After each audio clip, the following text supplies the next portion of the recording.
Los niños entraron en la habitación. Sobre la mesa descansaba un recipiente rojo lleno de lo que parecían ser legos. Los niños se acercaron al recipiente y, naturalmente, como niños que son, empezaron a jugar con los legos, sin saber que, en una habitación contigua, separada por un espejo de un solo lado, un equipo de 20 científicos analizaba todos sus movimientos. Mientras jugaban inocentemente con los legos, los niños empezaron a coger bloques de construcción, uniéndolos y haciendo cosas improvisadas. Uno de los 3 niños cogió una figura humanoide y empezó a gritar de sorpresa. Fue entonces cuando los niños se dieron cuenta de que esas piezas de Lego estaban animadas. El hombre de Lego que tenía el niño en la mano le saludó, y cuando el niño volvió a colocar la figura en la mesa, esta empezó a caminar como si estuviera viva. Los niños aplaudieron y chillaron de alegría y siguieron jugando con el Lego vivo. Al otro lado del espejo de cristal, los científicos garabateaban frenéticamente en sus cuadernos. El SCP-387 se encuentra actualmente en un contenedor de almacenamiento estándar en el sitio 19. Debido a que el SCP-387 no representa ningún peligro para los humanos, ha sido almacenado en un contenedor sin marca especial. El SCP-387 es una caja de Legos comercializados, aparentemente ordinarios a simple vista. Sin embargo, hay algunas formas irregulares en la caja de Legos, incluyendo ruedas circulares y prismas. No tiene marca, y todas las empresas que fueron entrevistadas por los agentes encubiertos negaron haber fabricado el SCP-387. Por supuesto, después de estas entrevistas eliminaron los recuerdos individuales del SCP-387. Una característica interesante del SCP-387 es que cuando la bañera no está llena o cuando está parcialmente vacía, los bloques de Lego se duplican hasta que la caja está llena. Cuando se sacaban todas las piezas de la bañera menos una, no se duplicaba. Sin embargo, cuando se devolvían los bloques de Lego hasta hacer una capa uniforme, el SCP-387 seguía duplicándose. Si se coloca una cantidad excesiva de bloques de Lego encima de la bañera para evitar que se cierre la tapa, el SCP-387 se encoge para hacer espacio. Cuando se colocaron otros objetos en la bañera, por ejemplo, diamantes, no se duplicó. Cuando se colocaron otras piezas de Lego de marcas comerciales en la bañera, no se duplicaron. Parece que no es la bañera la que posee propiedades de duplicación, sino que el SCP-387 debe estar en la bañera para poder duplicarse. El SCP-387 no se duplicará en otros contenedores o espacios al azar. Los investigadores suponen que esto puede ser un estratagema de los fabricantes para evitar los derechos de autor del SCP-387. También es interesante ver que, cuando es construido por una mano humana, el SCP-387 se anima a sí mismo. Por ejemplo, se colocó un hombre de Lego dentro de un coche. El hombre de Lego procedió a conducir el coche, moviéndose como una persona real. El coche de juguete fue desmontado y se observó que no poseía ninguna maquinaria compleja en su interior. Los coches tampoco necesitaban combustible ni ninguna fuente de energía para moverse. Las personas de Lego también tienen una forma de sensibilidad, interactúan fácilmente entre sí, y cuando el SCP-387 se queda solo, los edificios y las personas construidas evolucionan rápidamente. Los hombres de Lego adoptan uniformes y papeles de policía cuando se encuentran junto a los coches de policía. Las personas de Lego utilizarán sus propios bloques de construcción para construir rascacielos y actualizar las infraestructuras. Expandirán su sociedad para estos medios. A SCP-387 no parece importarle la presencia de interacción humana, pero si un humano se vuelve hostil, el SCP-387 perderá instantáneamente la sensibilidad y se volverá inflexible. Se realizó un experimento en el que se colocó un avión construido con piezas de Lego normales en una cámara con el SCP-387. Al cabo de unos minutos, las personas de Lego del SCP-387 se movieron y empezaron a construir un aeropuerto con piezas del SCP-387.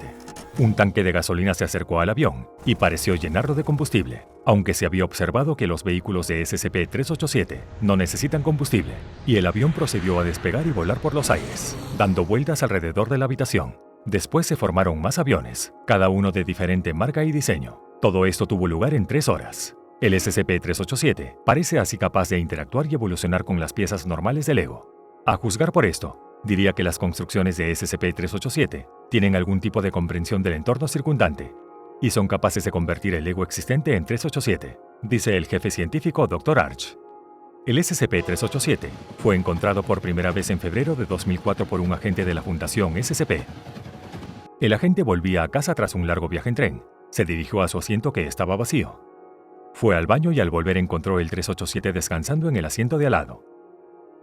La tapa estaba abierta, y él metió la mano y construyó un hombre de Lego. Nada más terminar la construcción, milagrosamente el hombre de Lego se movió y caminó. El agente desmontó inmediatamente el hombre de Lego y llevó el 387 directamente a la sede de la Fundación SCP. Las cintas de seguridad del tren fueron rápidamente destruidas para evitar el conocimiento público.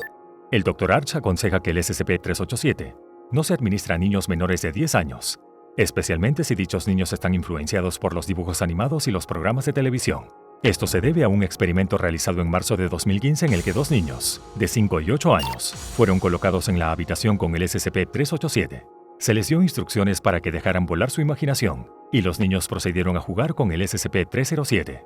Una vez que los niños se dieron cuenta de que los objetos estaban animados, se entusiasmaron de inmediato y accedieron a crear guerreros para luchar en las batallas. Entre ellos se encontraba un personaje de Transformer y un tanque M1 Abrams.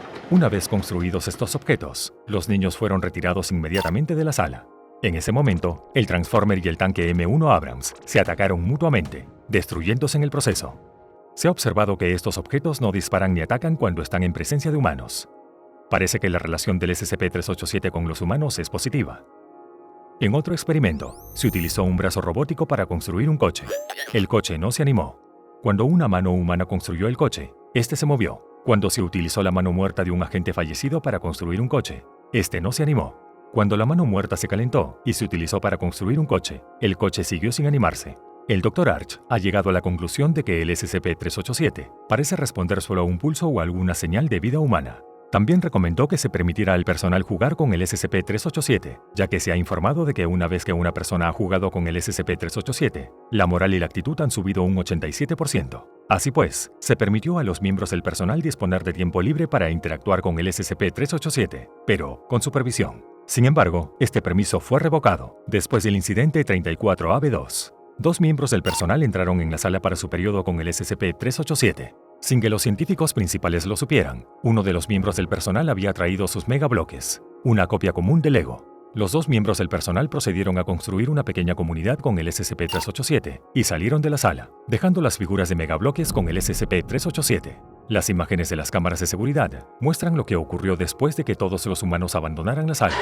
Lentamente, juntos como uno solo, las figuras de SCP-387 se dirigieron a los personajes de megabloques. Y entonces atacaron. Las personas del Lego del SCP-387 cargaron contra los personajes de megabloque blandiendo espadas y lanzas como un ejército de soldados. La mejora de las imágenes de seguridad muestra que una especie de líder estaba comandando al ejército para atacar a las piezas de megabloque. Las piezas de megabloque fueron reducidas a escombros, y el SCP-387 continuó como de costumbre. Los personajes de los megabloques no se defendieron, por supuesto, ya que eran inanimados, pero eso no detuvo al SCP-387. Una vez derrotados los personajes de megabloque, la comunidad de SCP-387 recorrió los escombros y los arrojó por encima del lado de la mesa para que cayeran al suelo.